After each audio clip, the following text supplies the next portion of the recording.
with another banger. Back again with some good gaming content. It's your boy, Andon. I'm here back.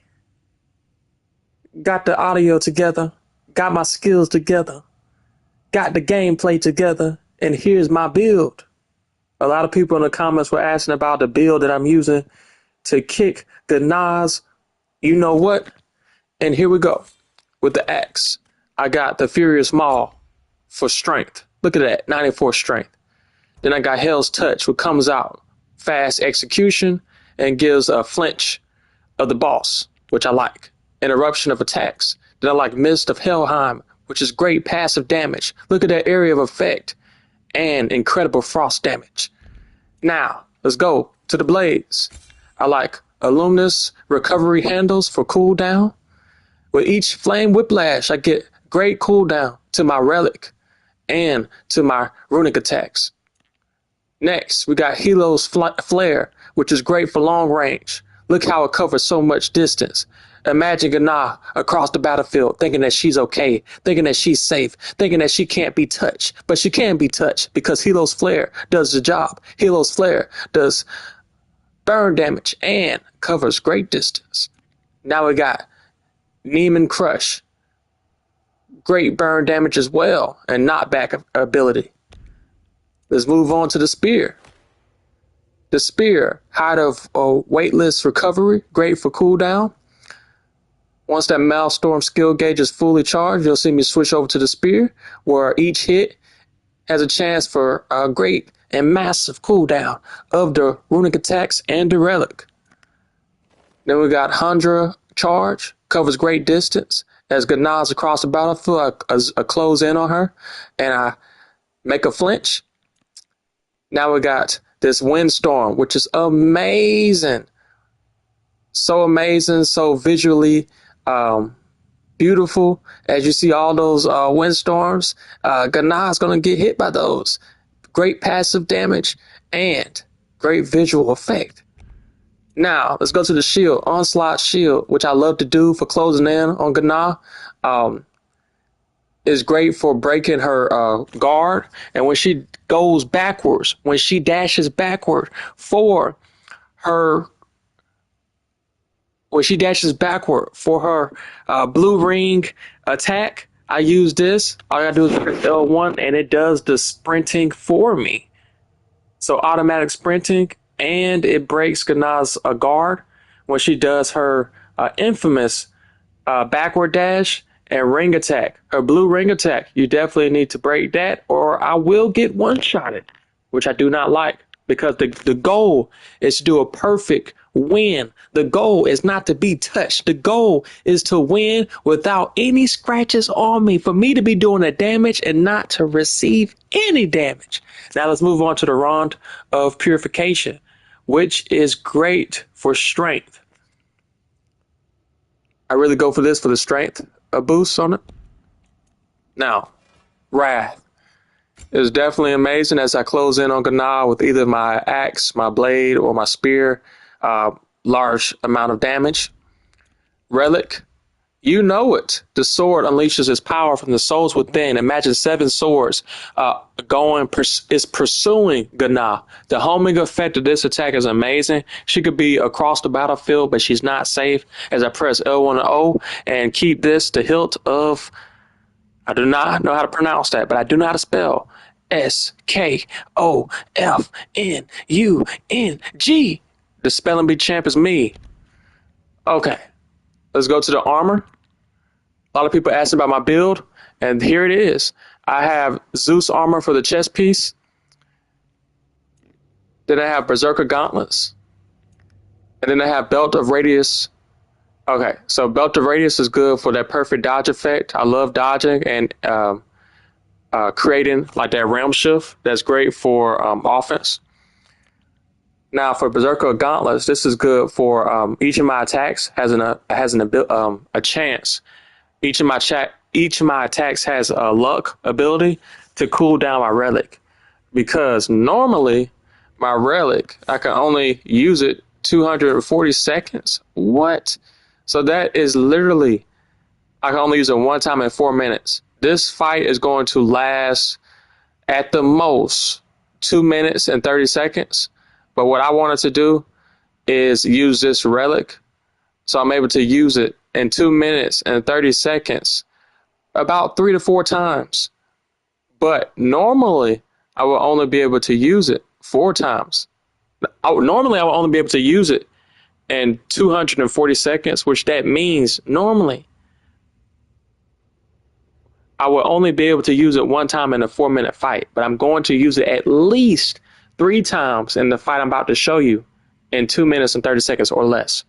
And that's because of all the stuff I showed you. This helps with using the relic more. This helps with using the relic more, like those attachments that I have. The hide of weightless recovery and the luminous recovery handles. Those help a lot with recovery time for this. So I'm going to be able to use it about 3 times in this 2 minute and 30 second fight. Okay, so let's go back. Zeus, the chest piece. Now that's for melee and runic damage increase of 40%. But if I get hit, most likely I'll get from one shot it because I'm using this armor, which increases damage received by 100%. Now I have had the whole Zeus armor, but for just this run, this is my favorite build. I just have one Zeus piece. The other one is Berserker Gauntlets, which helps like each attack that I land has ability to cool down the relic with luck chance. Okay, so I'm gonna do a lot of offense, and my offense fuels my relic cooldown. And then this is perfect dodge realm shift, which is so cool in this game. It makes this game so amazing to do a perfect dodge and do a realm shift. And I'm almost done talking. Just want to get to the amulets. Okay, so I'm just gonna go through these a little faster. Dragon Engraving, good for strength and defense buff. So my blocks and parries fuel my strength and defense, which I love. We got the amulets, the Alfheim enchantment set. So I have 1, 2, and 3. I got the full set, which increases my next attack based on my strength. So you see that my strength is 649. So my defense fuels my offense because once I do a perfect dodge with this set, my next attack is increased based on my strength. Okay, so now we have Badge of Disruption, which is good. You have to do a few playthroughs to get this one. I would believe on your 3rd or 4th playthrough, you'll be able to get the Badge of Disruption. And when you do a parry or you interrupt a double blue ring attack, you're able to have a storm of fire around you, or a storm of frost around you, or a storm of bifrost around you, which is amazing for elemental damage. So your defense generates elemental damage. That's amazing. So Fortified Husk Engraving, that's good because your defense fuels your offense. With each block or parry, you have a luck chance to empower Kratos' next attack to strike with damaging explosion. Defender's Repulse. And then you have this. I just did this for strength boost. Did this for defense boost because I need to get my defense over a certain amount so that I'm able. Look at this one. It says your defense needs to be 510 for that Defender's Repulse. So what I did was I put this here, this amulet here, so that I can get it high enough. So these two work together just for this build. And then lastly, I have Permafrost, Immolation, and Milestorm skills charge up faster when hitting a status afflicted enemy. So when I do burn damage on Gná, or when I do frost damage on Gná, or if I get Freya, if I get homegirl Freya right here, look at her outfit. That's amazing. That's so cool. You get this outfit when you beat Gná for the first time. So this is cool. It's called Queen's Armor.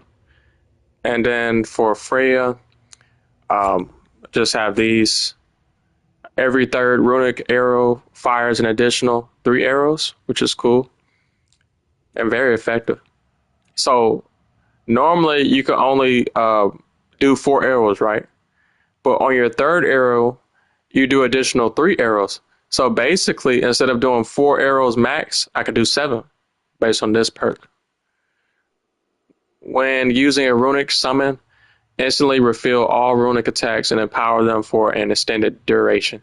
What I would do was I would use all of Freya's arrows. So square, square, square, square. And then I will hold square so I can get all my arrows back after I do that special runic summon. So that makes me be able to do so many more arrows for status affliction. Okay, and I do not need this. Like using Hellstone or Rage Stone refunds 3 runic. So I literally do not need this. So because I don't get hit, so there's no need for me to have that. So what I would do is, let's see what I could do.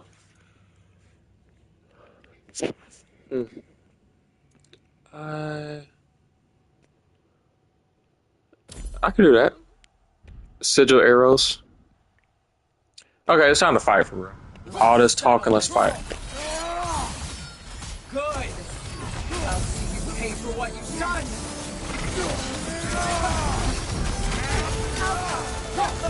Alright, need to get out of this. Switch to the spear. You're covered in bygone.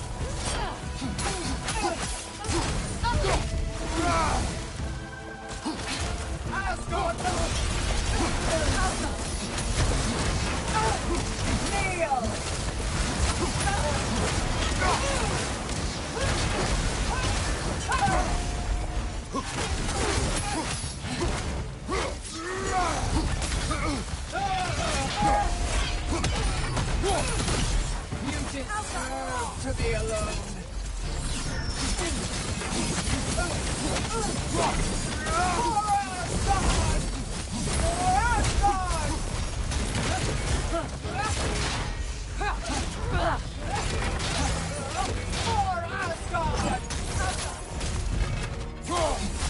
Alright, let's get it.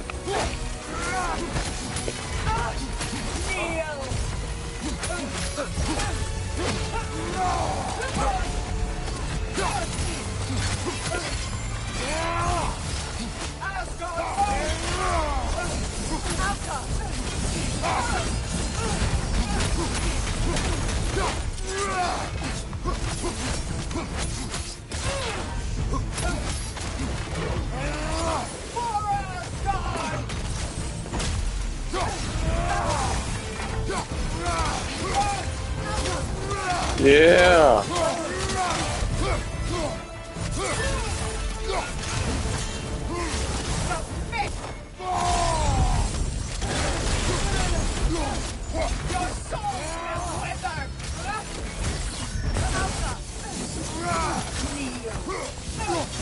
All right now.